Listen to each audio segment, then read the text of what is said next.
Toujours en compagnie de Noël Kouela Badou. Bonjour. Bonjour. À nouveau.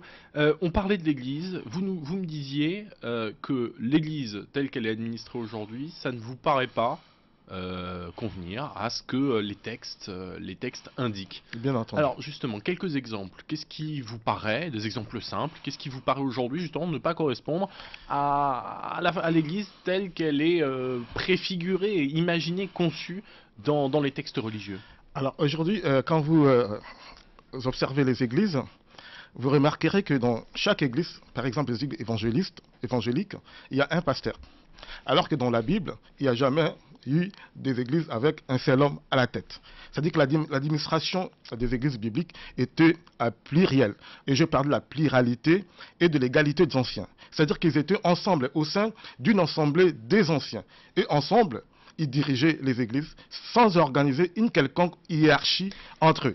Cette hiérarchisation de l'Église, on le voit bien tout au long de l'histoire, c'est quelque chose qui apparaît quand même relativement tôt dans l'histoire de l'Église. Un homme à sa tête, le représentant... Bien sûr, ça paraît tôt à l'Église. Si je ne me trompe pas, ça apparaît même dès le 4e ou le 5e siècle. Oui, mais encore faut-il comprendre l'histoire de l'Église. Il faut savoir que... parce que l'Église catholique n'a pas été fidèle au texte, aux Écritures.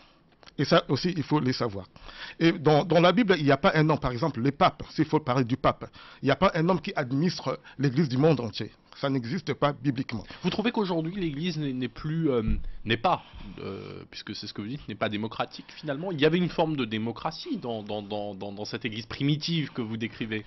Je ne peux pas vraiment parler de la démocratie. En tout cas, parce que la démocratie, c'est le pouvoir du peuple. Alors là, c'est pas le peuple, mais disons qu'il y avait quand même une assemblée, il y avait de la discussion, du débat et de la prise de décision, mais de façon collective. Collective. Au sein de l'assemblée des anciens, il y avait une sorte de démocratie, une sorte de liberté des paroles conformément aux Écritures bibliques.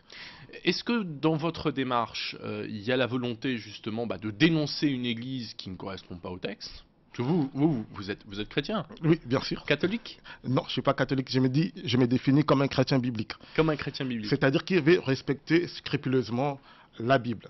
Alors, dans ce livre-là, vous dénoncez d'une certaine manière la façon dont l'Église est administrée, mais en même temps, qu'est-ce que vous pensez de tous les gens, par exemple, qui vont à l'Église? Ils sont chrétiens comme vous?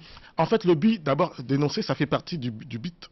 C'est un essai, donc... Mais il faut enseigner aussi, parce que les chrétiens ont besoin de l'enseignement, et il faut les instruire, et il faut essayer de corriger ce qui se fait. Et ce livre s'adresse non seulement aux chrétiens, mais particulièrement aussi aux dirigeants des églises. Vous avez justement eu des discussions, des retours avec certains curés, certains évêques.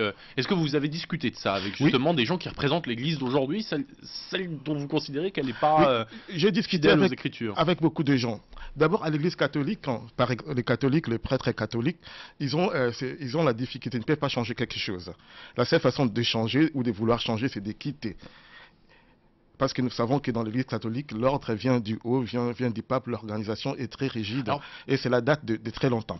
Alors, il y a des églises protestantes aussi qui s'organisent un peu, elles ont calqué sur l'Église catholique. Donc il y a des confédérations, un chef de confédération qui dirige les églises protestantes. Vous trouvez ça quoi? Vous trouvez ça trop compliqué? Vous trouvez que ce fonctionnement, puisqu'il ne correspond pas au texte, ne peut pas dispenser la parole telle qu'elle est écrite? Vous trouvez que cette organisation finalement fausse la façon dont on pratique la religion? Généralement, parce que l'horaire ne fait pas partie de la bonne façon de prêcher la parole. C'est-à-dire que quand les dirigeants se trompent dans leur manière de diriger les églises, c'est qu'ils se trompent aussi sur beaucoup d'autres points.